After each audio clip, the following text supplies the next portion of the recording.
Hey everyone, Mr. Happy here, and welcome to Mondays with Mr. Happy, aka Mr. Happy Mondays, a weekly Q&A show where you ask me questions and I answer them. I'm free.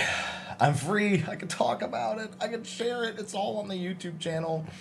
Mediator embargo's up. It has been for quite some time. By the time all of you are seeing this, and it is an absolute relief. I've taken a couple days to catch my bearings, relax, and now I'm back on that content grind because there's still some things that I wanted to make content on that were from the media tour that I decided to hold on to. It wasn't that important that I got them done as quickly as I could have, I suppose.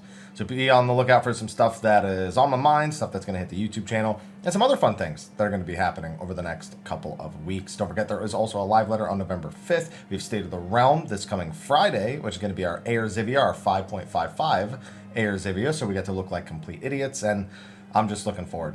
Man, we're in the home stretch, not to mention, no, we gotta stop. Can't go too long. Let's get to the questions, and then I can answer them. Thank you to our sponsors over on Patreon for supporting. Those of you who are over there have no reason to be over there. I produce all the same content here for YouTube all the time. It's all free here. But if you are over there, I appreciate you because you're awesome. Thank you to our patrons of Darkness, Khuja, Janova, and Kurenai Oni for going above and beyond. Thank you to all of our patrons, and of course, thank you to you for tuning in. With that, let's get started. All right, first question, hashtag Mr. Happy Monday. Hey Haps, hope you're doing well. Really enjoyed your MT coverage, Media Tour job coverage, and looking at the new dungeons. I have a few lightning round questions. Well, they're going to be main round questions because this was the first thing I saw, so you get to be in the main one. I recently heard you say on stream you almost accidentally hummed a new theme from the Media Tour since the embargo is up. Can you reveal which one it was? The final boss theme for the dungeons. I caught myself going, and I stopped myself. So that was the one. 2, how long does it usually take after a new expansion launch for hunt trains to start rolling? I'd say for them to get consistent. So here's the thing. They normally haven't been as structured as they are now. The beginning of Shadowbringers is really when they started getting as structured as they are. So I'd say that took like a month or so, but I have a feeling it'll be a lot quicker this time, at least for A ranks. S ranks are going to be a big mystery, but I think A ranks will probably be in less than 2 weeks, or 2 to 3 weeks at the most. 3, do you think Endwalker pre-order earring will work from 80 to 81? Yeah, all the other ones have. There's no reason to believe that this one wouldn't, so definitely. All right, this one doesn't have a hashtag, but I can see it's a question. Hi, Mr. Happy. Hope you are well and have enjoyed all the amazing coverage of the other creators while also being able to sit back and relax and enjoy the fruits of your very impressive labor. I'm relaxing. I'm trying to, at the very least. My question is about closed captioning and subtitles. As JP mentioned in one of his interviews, he would love Western content creators to use this feature more so the Eastern audiences and especially the dev team could enjoy content. So I'm going to put some content on YouTube. I figured I've tried to add JP subtitles to a video and found it to be a very convoluted process. Is there something you know how to do? And if so, what's the easiest way of doing it? So there's I think 4 different methods you can use to add captions. You can allow people to insert captions, people who are watching videos, so they can basically like donate captions for a video. But first you need to have English captions, I think, before you can have Japanese captions. Aloha. I'll let you out after this question. Stop causing trouble. The other options are to put in a script that has timestamps, like a very specifically formatted script. Another one is to manually type them in, and then the video like auto detects when it thinks those words are being said. And then there's one other one that I can't remember off the top of my head. None of the methods are that great, but I am working on trying to get those added to my video. I was actually working on trying to get it added to my videos before that was actually said. But now I'm like, I was talking to somebody, but I haven't heard back from them in a few days, so I got to reach out to them again. But I was working on getting the ball rolling on at least Japanese captions. So we'll see where it goes. I'm definitely looking into doing that myself. Hashtag Mr. Happy Mondays. Hi, Happy. Hope you're doing great. Same to you. And now that you've played the adjusted classes in the Media Tour, which one's your favorite and what do you think you'll main? I mean, Monk and White Mage, are they different or still feel the same? So I have no idea what I'm maining. For the first raid tier, I'm basically saying I'll play any DPS, but my least preferred DPSs, and this is not indicative of the Media Tour, this has just always been true for me. Dragoon, Samurai, Red Mage. I just don't like playing those jobs. I never have, and I don't think I ever will. But anything else, I'm like, whatever we need, I'll play. It doesn't matter to me. I'll level everything anyway, so it just, I don't really have a main yet, so much as I'm hyper flexing for the first raid tier because it's so close to Christmas that whatever I can do to make it easier, I'll do that. As for Monk and White Mage, they feel the same. White Mage feels the same, a little too samey in my opinion, and Monk does not feel the same at all. The general idea is the same for like basic gameplay, but burst windows are nothing alike. So it'll feel familiar, but it'll feel a little bit fresh. Hashtag Mr. Happy Mondays. Hi, Haps. You rested? I'm rested. I wasn't rested. I barely slept the day after Mediator embargo was up because I was like, okay, I got to watch what everyone's saying, doing. What was the other content people did? All that other good stuff is so good. Let's see. Lately, I've been playing Bard, as that's going to be my job for raiding an Endwalker, and I'm having fun with how busy the job is. But I find myself spending so much time looking at two gauges, how long dots have left, that if I have any procs, I'm spending less time doing anything but staring at different parts of my hotbar. I think the change to the Endwalker are going to be alleviating this. Well, dots and songs, yes, because your songs and your dots will both be 45 seconds. So that automatically reduces some of the busy work. But other than that, I don't think so. You don't really have to think about Radiant Finale that much unless you're really trying to min-max it. You do still need to pay attention during Ballad. You obviously need to be keeping aware of your Pitch Perfect procs, your Apex procs. But all it's going to do really is eliminate a little bit of the dot busy work. You'll still also want to Iron Jaws during Raging Strikes, and especially during 2 minutes whenever you can. But other than that, it's still going to be plenty busy. Hashtag Mr. Happy Mondays. Good day, Happy. Hope you're doing well in the wake of all the Mediator hype and video editing. On that note, here's a question not related to the Mediator at all. That's perfectly fine. No one said you had to ask certain questions on certain things. I really like the duels in Bozja, as well as the mini duel in DRS. Do you think this could be something they implement in Savage Tiers, where one DPS is taken into a separate arena and complete a duel in order to prevent a wipe or make a mechanic easier? I mean, we already have mechanics that would be the equivalent of this, but they're not full-on duels. And the main reason for that is because if it's a full-on duel, you essentially need to separate them for 2 to 3 minutes of the fight. And I don't think that's a good idea in a Savage encounter. When it's a matter of a single boss versus a single trash pull like it is in DRS, and even if that person wipes, it doesn't make or break the team, it just makes things harder if you don't have a duelist that actually wins, that's fine. But as soon as, or like a regular duel where it's, yeah, people don't get the buff if you lose, but you're the only one who really loses if you lose.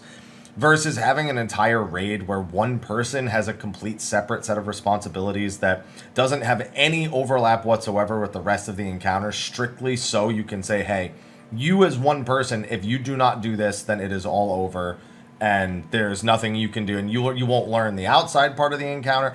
I think there's just so many drawbacks. Alexander has the raid series, not even just the encounter, has a few cases where 1 or 2 players or up to 4 players are pulled away and given a completely different responsibility.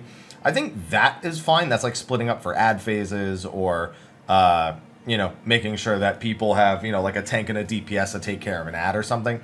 But like a duel, I don't think that's a good idea in the case of just shoving it into a Savage encounter. I just don't think it has any real merits in terms of encounter design.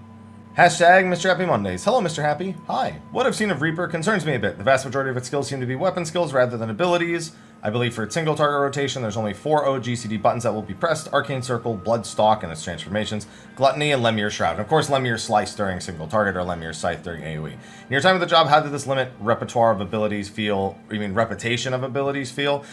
You literally have so many different GCDs that you feel kind of overwhelmed by strictly GCDs. The big thing with Reaper is your 1-2-3 combo is basically the last possible resort you will ever fall back on.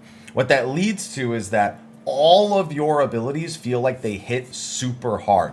And this is actually a power dynamic that is present across other roles, but we're seeing it a lot more with Reaper, it feels like, than most other jobs. And that is very specifically that, where was I going with that? That because all the power is on the GCDs, all the GCDs have to be scaled up. Whereas jobs with lots of OGCDs generally don't have as many scaled up potencies. So they might have a big hit or 2 big hits, but Reaper is chock full of big hits. Whenever they can, most of the time, they want to be soul scything. They want to be doing Bloodstock, Enhanced Gibbet, Enhanced Gallows. They want to be able to go into their Lemure Shroud, pop off these insanely hard-hitting fast GCDs with that little bit of an OGCD in there, that super big finisher. Their Soul Sow into their Harvest Moon. That's a big GCD at the beginning. That's a big GCD anytime there's downtime. Plentiful Harvest is a massive, massive amount of damage. Every single thing is on the GCD, but it also means every single thing is a big shiny number that you're waiting to see those exclamation marks pop up on. And I think that is super satisfying to people who are looking for the big number game. Black Mage fans in particular. They're going to feel that insanely with Reaper. We see this across Summoner too. Summoners, tons of potencies that are very high because most of their skills are GCD based. The few that aren't, they have okay potencies, but you are going to be dealing with tons and tons of pretty high potency GCDs throughout most of the time that you're actually playing it. So those are the things that I'm looking at is comparing how hard the GCDs feel like they hit versus the frequency of OGCDs. And I think that that is a good dynamic to have for people who want a little bit of both, but still want to feel like they're contributing a lot. It grants a much better variety of how it feels to play a job versus just having jobs that kind of all are the same flavor with different coatings or something like that. I don't know, some sort of analogy. Reaper feels great, and I am not worried about them at all. Short one, hashtag Mrhappy Mondays. Hi, hey, have you heard if they will add a unification quest for Shadowbringers Beaststrike? Oh no, they told us ages ago they weren't doing that. That's not anything to do with everything that happened with the development over the past couple of years. They just said they didn't want to do it. So that was it. They're not doing it. They told us that ages ago. Hashtag Mrhappy Mondays. Hi, Happy. Hey, thanks for all the amazing content you create. Thank you for watching it. Always nice to hear a different perspective on the game from a longtime player. What is your opinion on adding more world boss fates like Odin Behemoth? Many times I feel the overworld is rather dead as folks prefer to gather in hub cities. I think it would be great to add these additional world bosses in each zone, perhaps a shared currency participation, and rotate each patch like Unreal Trials. They have a low chance to spawn a completion of a fate. See, the problem is, if you want the world to feel more alive, adding something that barely happens to the world doesn't really help. We get an Odin and Behemoth equivalent every single expansion. We had Cole, Regina, and I know it wasn't Proto Ultima, it was like a Rafflesia clone, but it was Proto Ultima was like, he was there and he was blasting everyone in Azys Law.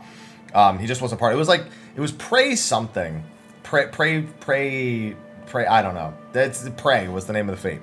Then in Stormblood we had Ixion and we had the Fox. And then in Shadowbringers we had Archaeotania and we had, not Indomitable, we had, what was the big frog bot in Colucia? Either way, we had those as well. We get these every expansion, and they're still in the game, and they still spawn. But they don't really help the world feel that much more alive, because they don't happen very frequently. What does help is hunts, and hunts are the most active overworld content that you will find. And people run them frequently, and people run them in large groups, and they fly over the little sproutlings, or people who have never done a hunt before and make them go, what the heck is that? Ask questions in shout chat, get a little social, teach them about it, and I see stuff like that all the time because I run hunt trains. I also run maps, which is a nice little thing. Sometimes you run into other map groups in the overworld, and you're like, I know what they're here for. And it's this fun little, like eye-to-eye thing that goes on.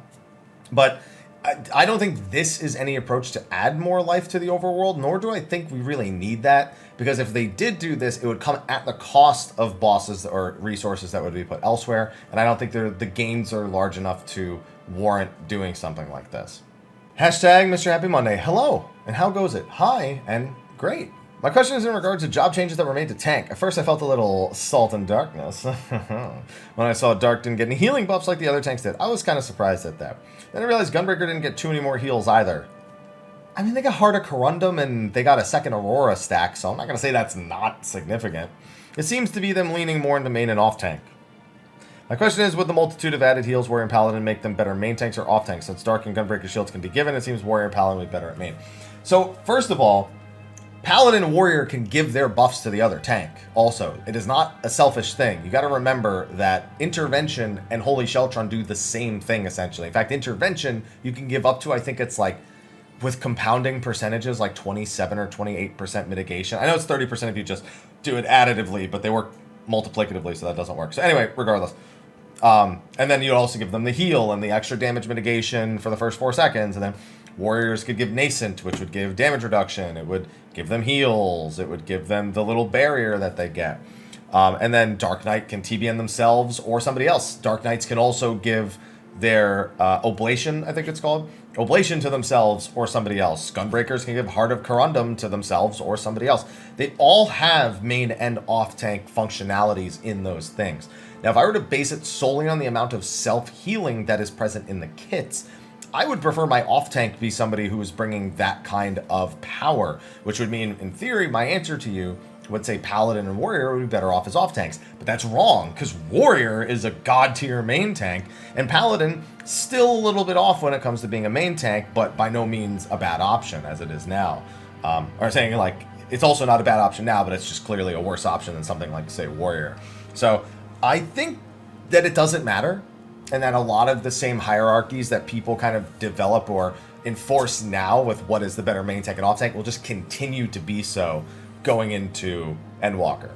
Hashtag Mondays with Mr. Happy. Hey Haps, hope you're doing well. Same to you. By the time you read this, it's likely I've watched all your Media Tour videos, so thanks as always for the content. Thank you for enjoying it. My question regards opinions on 14. I was recently scrolling through some of the 14 subreddits. Mistake, I know. Sounds like you already said my answer for me. And I saw a good amount of people that are displeased with the current state of class and class gameplay. Many people were acting very doom and gloom about homogenization of classes and lack of identity. That'll spell the doom for 14. Is this your opinion? Do you think homogenization is a huge issue with the game, and should they be taking large steps to fix it? I think with tanks, the answer is kind of yes. And I don't think it's that much of an issue. When you play each tank, you do genuinely feel the little intricacies of those things come out in higher level content. And I think that this statement, to me, is a statement that's more often made by people who don't actually play multiple jobs, but they look at the very surface level gameplay of it, or what those type of jobs play like in easy content, and make sweeping statements. Like, for example, Warrior and Dark Knight. A lot of people like to say they're carbon copies of each other. I've allowed that opinion to kind of carry a narrative that I sometimes put in videos, because people ask if they're still going to feel the same all the time. So I feel like I constantly need to bring that into the fold whenever I have the discussion about it. If you actually play Warrior and Dark Knight in endgame content, they feel nothing alike, minus having Delirium and Inner Release being identical in their functions. They don't feel anything alike, and thus Paladin doesn't, and Gunbreaker feels completely different than all of them as well. If anything, Gunbreaker's closest to Dark Knight in terms of its busyness. So even in the most, what I feel, homogenized role, they're nothing alike. Machinist, Dancer, Bard, I wouldn't draw the comparisons between those two at all. If anything, I'd say that the fact that Machinist is less RNG than it used to be, but when we got Dancer, which is crazy RNG, and then Bard just has the same RNG, but there's more things to use the RNG on, that's the closest thing you get. Casters, definitely not.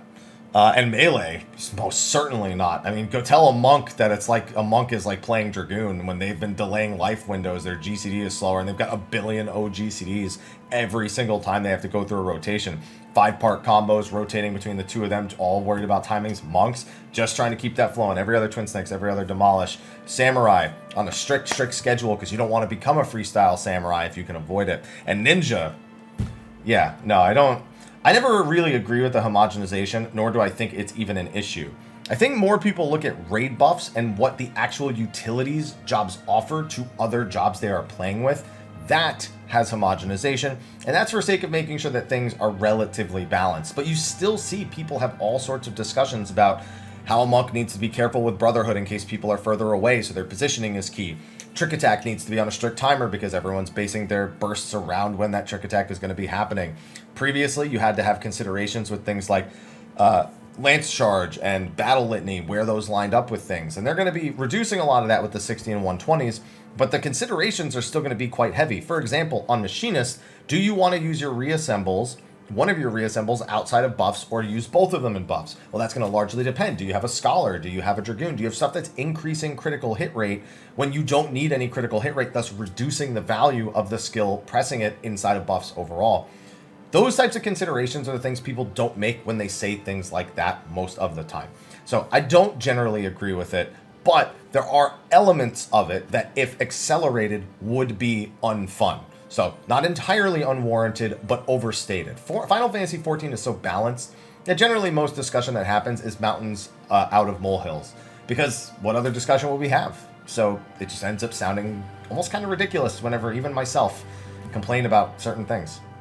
Hashtag Mr. Happy Mondays. Hey Haps, hope you're rested up well from the Media Tour Blitz. Thank you, and thank you for watching. My question this week, you've mentioned a few theories here and there across videos and state of the realm you've had in regards to Endwalker's plot. Do you plan to do a definitive video? I was just talking about doing this today. Because there's one theory in particular. I think I know who our other trial is going to be. But I don't think I should say it now because I may have details people don't want to know. So I'm going to hold off on saying it. But yes, I think that I did a video like this for Stormblood, where I predicted who the unmasked, or who the monk in the Stormblood trailer was. We know now it's Lys, who is pretending to be Ida, but at the time we didn't know that. So I laid out 3 possibilities. I said that this is just Ida without her mask on, nothing fancy.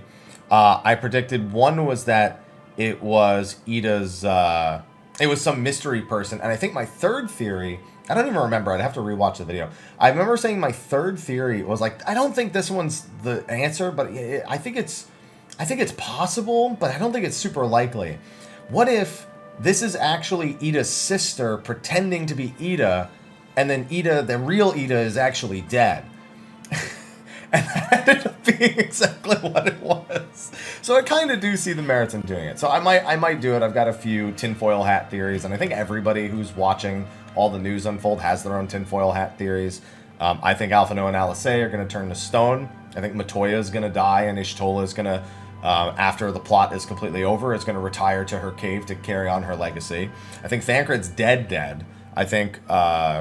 what's his face? I think Urianger J is going to completely retire after this and go back to the Waking Sands. And I think our adventures with Krile, Graha, and Estinian are going to continue going into the next story arc. So that's just a few of the fates that, by the way, I still think Alphinaud and Alice are going to live, but I think they'll turn to stone at some point. So, you know, Final Fantasy IV references. So, yeah, I'm all over the place with predictions, but most of them tinfoil hat, and probably be fun to make a video on that.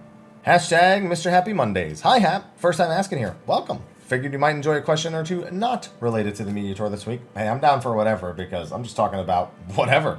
My question is one about your personal experiences with the end of the 1.x series. I've recently been doing new MSQ playthrough to prep for Endwalker, and I watched the Answers cutscene again. After the finale of 1.x and the release of Answers, I understand it, the servers were shut down for a long time. The question is, do you have any specific memories about speculating at the time what was next? When you and your friend saw the scene or the big lore theories, remember about this or the trailer? Just curious. So no, I don't recall much of anything. We all pretty much took that at face value. We already knew what the moon was. We didn't know what Dalamud was. But there were hints to it constantly that led people to figure out that it was probably something Bahamut related when it came to some of the stuff that Nail was saying and doing when we experienced it in 1.x. So when it was Bahamut, I mean, it was a big shocker. Obviously, the scene is full of spectacle. But it was really just awe. I'd say there wasn't really much in the way of lore or trying to figure anything out at that time. Everyone was just kind of blown away by the Answers cinematic. The only thing that was 100% discussed was what happened to us when Louis Soix cast that spell. But it didn't take long for people to see that there were clocks, that there were hourglasses in the spell, and that we were probably transported through time. And I think even it was stated by Yoshida at some point that that was what had happened. So, no, most people just took it in and just accepted it and just enjoyed it more than anything else. Hashtag Mr. Happy Mondays. Hello, Haps. Hi. Long-time viewer, many-time asker here, but sporadically. Of course. Hope you're good and resting after all the editing jobs you did for the media tour. I sure am, let me tell you that. So today I have a question and a little localization fun fact. Well, I think there's a lot of questions, so I might just take the question. We'll see how I'm feeling. With the developers telling us Endwalker's bigger than Shadowbringers, all the extra text and all that jazz, I think there's a chance there's also more dungeons or trials. I'm hyped for more story, but I wonder if the pacing may suffer from too much. Also, I only realized, but we only know 4 zones. Well, we know of the 5th zone, but we haven't seen the 6th zone. And this is very normal. We didn't know about the Tempest at all going into Shadowbringers, but we knew there were 6 zones. So the only difference was we knew the name of 5 of the zones going into Shadowbringers. They didn't keep one of them a secret from us. So in reality, not really much has changed, or there's nothing fancy or much to dissect from that. As for whether or not we'll have more trials, I think more trials is a possibility. I think we're going to see a lot of solo instances, not necessarily trials, but that's definitely going to play some role in it. I can't imagine that it doesn't. We did get a few extra kind of instances or trials in exchange for some of the things we didn't get in Shadowbringers, so I wouldn't be surprised with just a volume increase if there's also an increase to that. But I don't think it's going to be, again, I think it's more likely to be bigger or more extravagant solo instances than it is to be full-on trials that we're actually doing. Hashtag Mondays with Mr. Happy. Hello, Haps. Hi, first-time asker. Welcome. Total newbie question. I was just wondering if you could give me a rundown on what people mean by 60s and 120-second rotations. Thanks for all your hard work.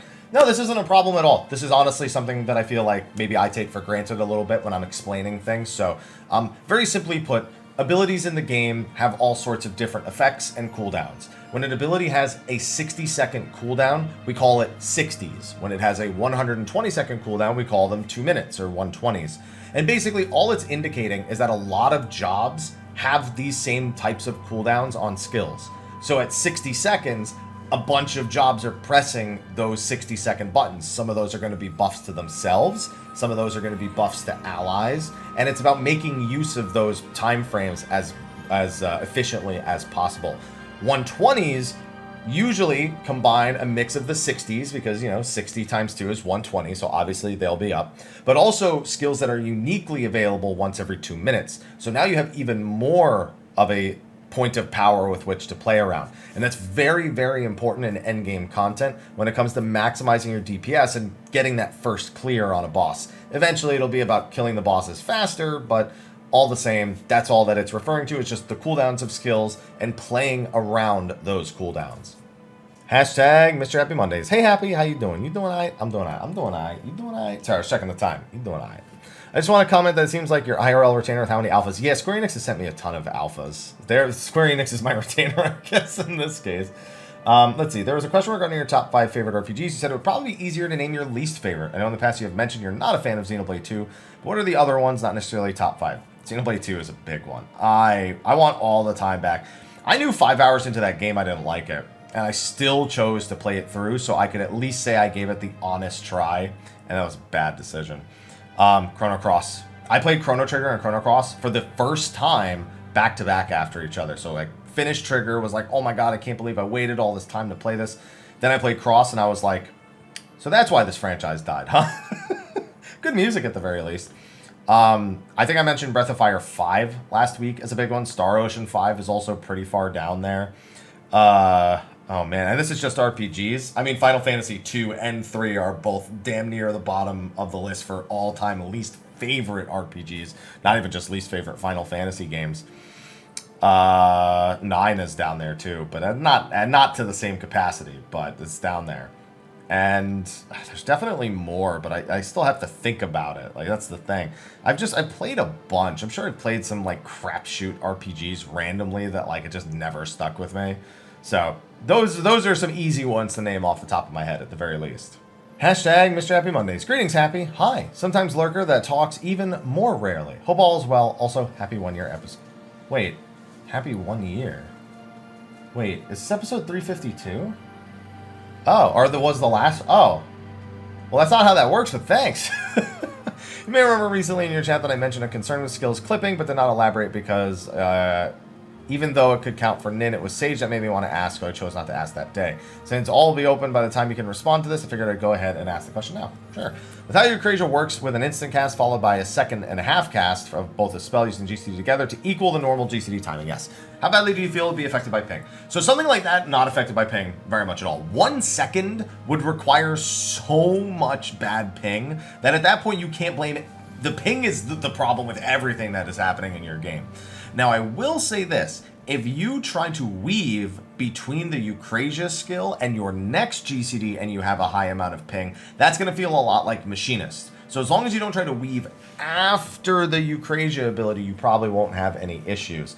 And if you're weaving that desperately, odds are it's to save the party. And honestly, I think it's okay if you clip it in that case because, I'd say you've just got your priorities set. But I don't think you'll have any issues with that specific interaction on Sage.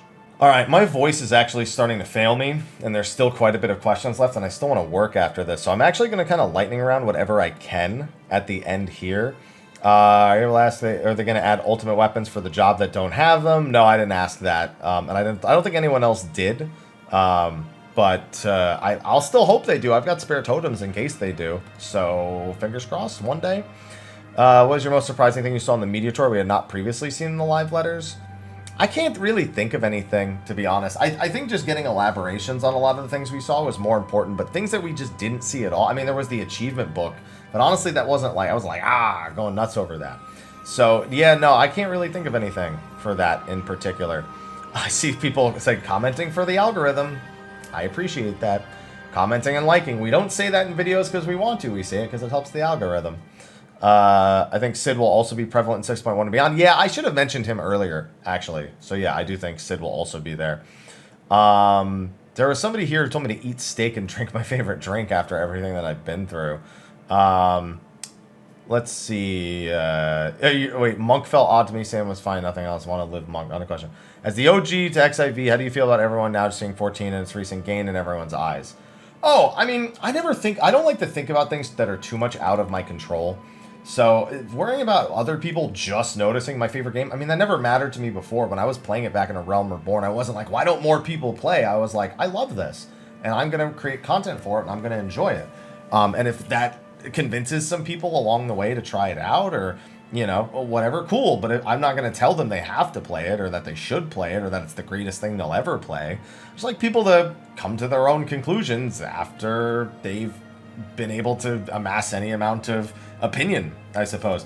And if it's like a hyper negative, like barely has any information, super ill-informed opinion, then I'm definitely staying away from the person, because those people are those are the kinds of people who like played like one game they fell in love with like 30 years ago, and they still say that no game is as good at it. Not that they love that game and that it'll always be their favorite, but that every game since is dog shit and shouldn't exist, and everyone who likes it should go die.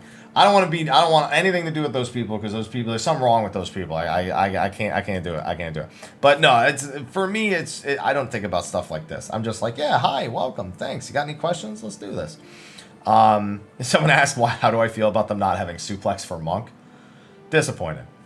Then there was a person who said they weren't I didn't understand them last week, so I guess I should actually read this one out. Why do you think people put Ultima on an impossible pedestal? Hardest content, why people perceive it as impossible? I feel like I answered that pretty adequately. I don't think this really changes my answer much about anything at all.